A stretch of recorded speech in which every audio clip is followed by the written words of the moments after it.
Esse livro, que é o motivo aqui do nosso bate-papo, ele toca em algumas questões teóricas que são importantes no nosso contexto intelectual, acadêmico, historiográfico, né, atualmente. Por exemplo, a discussão em torno da história global. Cada vez mais se fala em uma prática global de história a exigir enfoques globais. Então, hoje em dia, né, esse começo do século XXI, é muito mais frequente que a prática intelectual no nosso país, nas universidades, ela esteja muito conectada, né, com centros de pesquisa no exterior, né? Até mesmo estudantes de graduação hoje em dia, com muita frequência, fazem parte da sua formação no exterior. Isso é cada vez mais frequente. Quando eu estudei História na graduação, isso era raríssimo, era dificílimo de ser feito. Isso tem a ver, claro, com o desenvolvimento da tecnologia digital, isso tem a ver com certos valores políticos e econômicos que estão se consolidando, isso tem a ver também com certos projetos imperiais do nosso tempo, né? Tudo isso, então, favorece esse diálogo em escala mundial. No entanto, essa história global, quer dizer, essa quase que uma imposição de que nós pensemos a história para além das fronteiras nacionais, geralmente ela é uma imposição formal, sem que necessariamente ela leve a uma discussão dos fundamentos desse ir além das fronteiras nacionais. Ir além até onde? Quais são os limites da nossa observação? Até onde um determinado fenômeno do passado chegou? Portanto, qual é a unidade histórica que nós precisamos respeitar na observação do passado e que, portanto, precisamos entender? Aí, a simples imposição formal das fronteiras não resolve nada. Quer dizer, então, vamos estudar o processo de independência do Brasil em relação a quê? Em relação àquilo que efetivamente ele se relacionava. E aí, a construção, então, de uma história global, ela passa, né, pela recuperação de uma série de práticas, de tradições intelectuais, de formas de pensar a história que já existiam antes, em décadas anteriores, no Brasil, na América Latina, em muitos países, em outros países não latino-americanos também. Então aqui eu dialogo com a história global numa espécie de recuperação de uma tradição de se pensar o Império Português, a independência do Brasil, né, nas suas bordas, nas suas fronteiras dinâmicas, que são fronteiras concretas. Não são fronteiras construídas por mim, né, pelo analista, pelo observador, e que, portanto, não se confundem exatamente com o globo como um todo. A globalização aqui, então, ela é entendida como um processo histórico de constituição de unidades históricas, de unidades de ação social concretas. Não necessariamente correspondem à totalidade do nosso planeta. Isso foi crescendo ao longo da história. Hoje em dia, né, o nosso mundo está mais globalizado do que nunca em muitos aspectos. No começo do século XIX, a globalização não correspondia exatamente a esses limites do nosso planeta. Essa é uma discussão importante, eu entro por aí. Uma outra discussão teórica importante diz respeito a uma história do tempo histórico e a uma história de conceitos históricos. Ambas, a minha inspiração direta para ambas as coisas é um grande historiador alemão, Reinhard Koselleck, né, e a sua escola de pensamento, né, quer dizer, uma semântica dos tempos históricos e de uma história das temporalidades históricas, né? Então eu entro também aqui nessas duas coisas, reelaborando a ideia de experiência, né, então a experiência como um passado que condiciona a política no presente, como que uma realidade presente, ela é tributária do passado, mesmo que ela não se dê conta disso, necessariamente.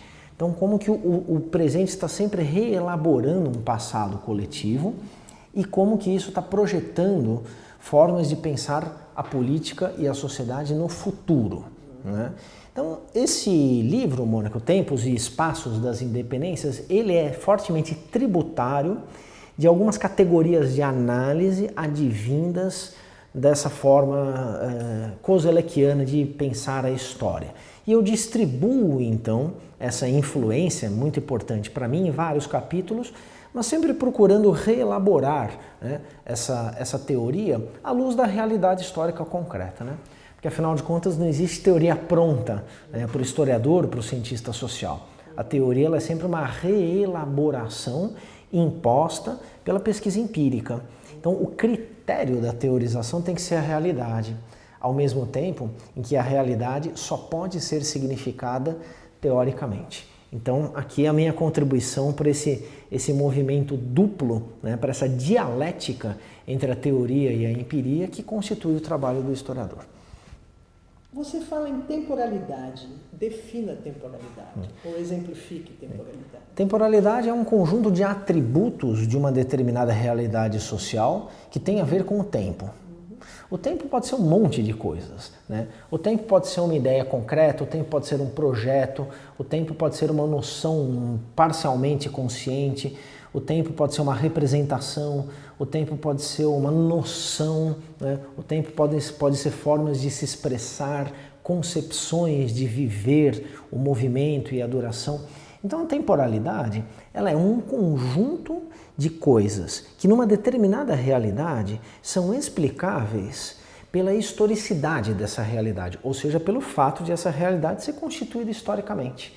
Então a temporalidade, repito, é um conjunto de características que explicam uma determinada realidade social em função das suas formas de viver, de sentir, de manejar, de representar tempo, sendo que o tempo nunca é uma coisa única. Então é uma discussão absolutamente imprescindível para o estudo da história, né? Mas é uma discussão forçosamente teórica na medida em que as sociedades mudam as suas formas de viver o tempo.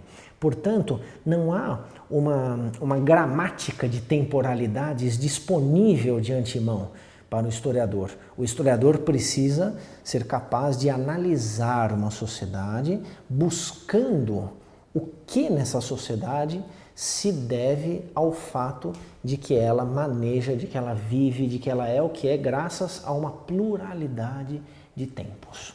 É uma espécie de consequência dessa pluralidade de tempos que estão sempre mudando, inclusive nas suas relações de importância naquela sociedade. Então aí é que se dá a tal da experiência histórica. Sim, a experiência aqui ela é entendida como um conjunto de saberes a respeito do passado, de noções do passado, um conjunto de elaborações acerca do passado, capazes de pautar no presente as projeções feitas nesse presente do futuro daquela sociedade.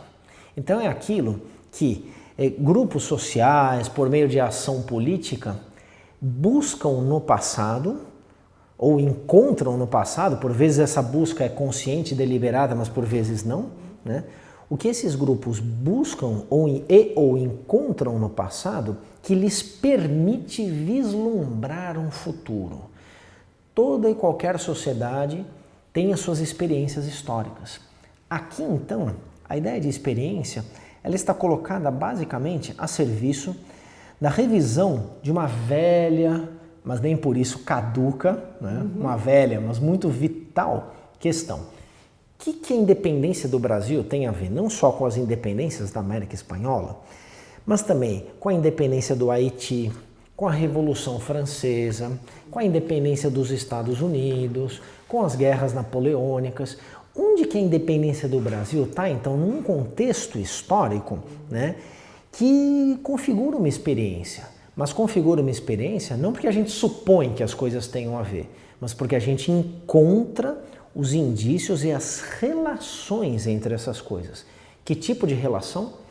O Brasil faz a sua independência depois de alguns outros processos políticos.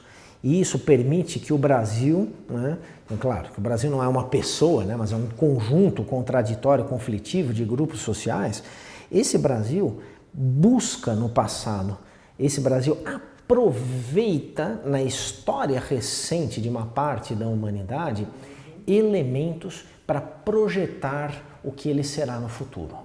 Essa correspondência também não é perfeita, né? Não é porque uma sociedade projeta o futuro que ela alcança efetivamente futuro, mas essa projeção move a sociedade. Então aqui a experiência ela é um conjunto de elementos do passado a pautar no presente a ideia de futuro e ao mesmo tempo um conjunto de situações concretas que impõem no presente resoluções em direção ao futuro. Então não apenas ideias de história, mas guerras, questões diplomáticas, questões comerciais e tudo isso então junto configura o que eu chamo de uma experiência histórica. Só existe história de muitos tempos ao mesmo tempo. Nunca existe uma história de um único tempo, né? Então nós temos que dar conta de tempos longos, de tempos curtos que pela sua repetição se tornam longos, de tempos longos que deixam de existir ou que se encurtam. A história é, como nos ensina Fernand Braudel, um dos grandes historiadores do século XX, a história é sempre constituída por uma pluralidade de tempos, de durações. O nosso desafio é dar conta, então, dos muitos ritmos de configuração e de transformação da realidade que se processam simultaneamente, alguns lentos, alguns rápidos, e eles trocam de posição e estabelecem entre si hierarquias. Então, para nós historiadores, né, nós desde cedo aprendemos a relativizar o tempo. Né? Isso não é um atributo exclusivo ou específico dos cientistas da natureza, dos fenômenos naturais, mas os cientistas sociais desde muito, mas muito tempo, inclusive em diálogo com cientistas de outras dimensões da realidade, né, nós lidamos com a imperiosidade de considerarmos que não existe um único tempo. O tempo é sempre relativo ao que as sociedades fazem com a sua realidade.